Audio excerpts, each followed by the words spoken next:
Dewan Perwakilan Rakyat mengesahkan rancangan Undang-Undang Cipta Kerja menjadi undang-undang dalam rapat paripurna DPR RI. 2 dari 9 fraksi menolak pengesahan, bahkan fraksi Demokrat walk out saat sidang. Setelah kita simak dan kita dengar bersama, maka sekali lagi saya memohon persetujuan untuk di dalam forum rapat paripurna. Bisa disepakati? Dewan Perwakilan Rakyat mengesahkan rancangan Undang-Undang Cipta Kerja menjadi undang-undang dalam rapat paripurna di DPR hari ini.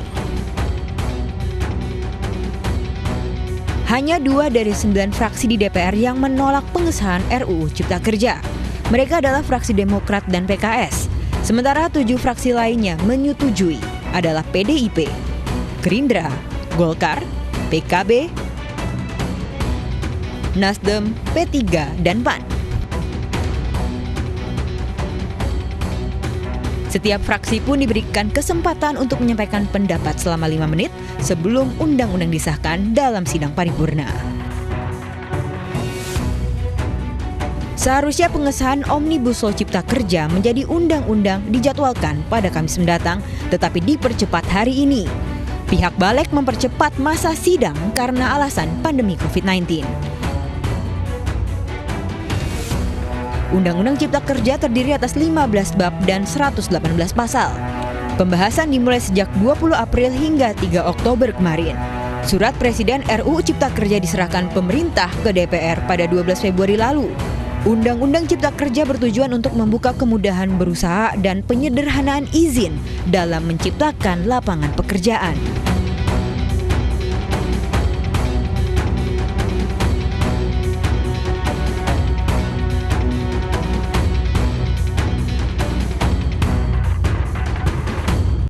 Buru-buru pimpinan. Rakyat di luar bertanya-tanya, kawan-kawan semua di ruangan ini.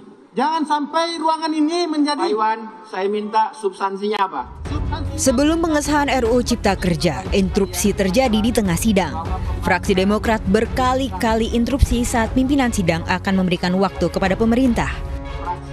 Mulai dari Irwan, fraksi Demokrat daerah pemilihan Kalimantan Timur. Lalu Didi Samsudin, fraksi Demokrat dari daerah pemilihan Jabar 10. Kami meminta di voting saja. Ini bukan masalah menang dan kalah. Ya, Pak Didi, cukup. Tetapi Anda tidak usah mengajari kami. Saya tidak mengajari saudara pimpinan. Dan puncaknya saat Beni Harman dari daerah pemilihan NTT menginterupsi. Fraksi Demokrat menolak pengesahan RUU Cipta Kerja karena sejumlah pasal dinilai mengakomodir kepentingan pengusaha dibandingkan pekerja. Sebelum pemerintah dikasih Tidak, saya mengatur kami dulu. Tidak, Kami dulu. Kami persilakan kepada pemerintah. Tolong Pak Ketua, baca pasal ini. Baca ini. Saya baca, Pak Beni bisa dikeluarkan dari ruang paripurna. Kalau Anda tidak mengikuti aturan mekanisme. Tidak, saya ngatur di dalam rapat. Tolong saya diinterupsi. Akhirnya fraksi Demokrat pun memutuskan walkout dari sidang saat Menteri Perekonomian Erlangga Hartarto hendak menyampaikan pandangan pemerintah.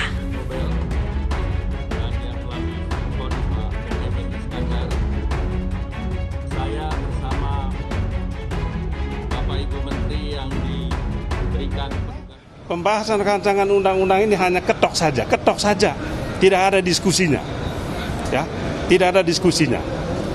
Lalu alasan yang ketiga tentunya, ya, rancangan undang-undang ini kalau teman-teman baca itu lebih banyak mengakomodir kepentingan pebisnis.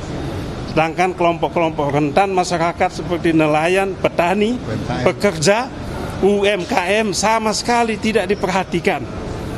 Hanya memberikan legalisasi, ya, dekriminalisasi terhadap pebisnis-pebisnis yang selama ini melakukan perambahan hutan. Itu yang terjadi. Ya, bagaimana kita bisa menyetujui rancangan undang-undang semacam ini? Maka kita menolak. Isu tenaga kerja juga kita minta supaya dikeluarkan dari rancangan undang-undang ini. Mengapa? Hak-hak pekerja sama sekali tidak diperhatikan. Yang paling nyata itu adalah ketentuan tentang pesangon. Pesangon itu sesuai dengan undang-undang existing itu 32 kali gaji. Ini dipotong.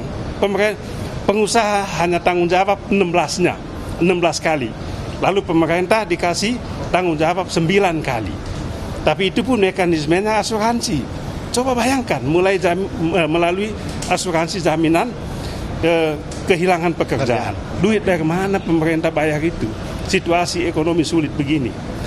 Ini yang kita dari awal tentang ini. Jangan dong. Jangan manfaatkan COVID ini. Jangan atas nama COVID ini, pengusaha-pengusaha ini, pebisnis-pebisnis ini memanfaatkan kondisi, kemudian memaksa presiden untuk mengesahkan rancangan undang-undang yang menguntungkan mereka. Setelah ini nanti akan ada PHK habis-habisan. Dan kalau PHK maka dengan undang-undang ini nanti pesangon akan dibayar jauh lebih murah.